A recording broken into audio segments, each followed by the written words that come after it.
$2600 ఏళ్ల క్రితం ఈ తల్లి చరిత్ర అందరం కూడా ఒకసారి స్మరించుకోవాల్సిన అవసరం ఉంది.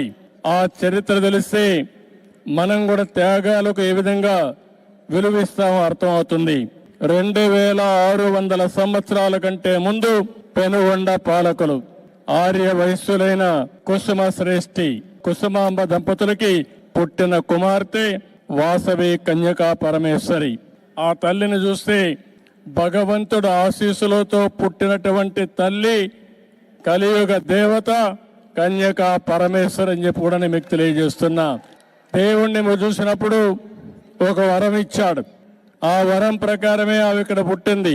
గుణవంతురాలు, తెలివైనది, సమాజం పట్ల అత్యంత బాధ్యత కలిగినటువంటి వ్యక్తిగా పుట్టుకతోనే లక్షణాలతో పుట్టి ఆవిడ పెరిగే పరిస్థితికి వచ్చింది.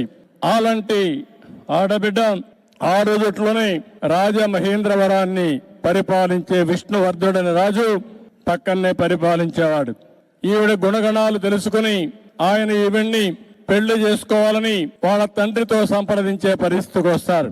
కానీ ఆ రోజు చూస్తే 714 మంది గోత్రీకులు కుసుమ శ్రేష్ఠి దీనిపైన అడగ్గా వాళ్ళకు సంబంధించిన వ్యక్తులు 102 మంది గోత్రీకులు అంగీకరించలేదు.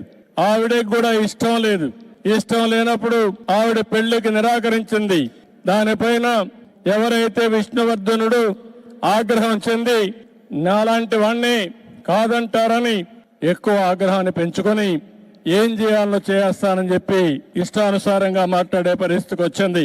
ఒక పక్క తల్లికి ఇది అధర్మం అని తెలుసు, కానీ అదే సమయంలో సాంప్రదాయానికి కట్టుబడి తన వల్ల రక్తపాతం జరగకూడదని వాసవి దేవి అగ్ని ప్రవేశం చేశారు.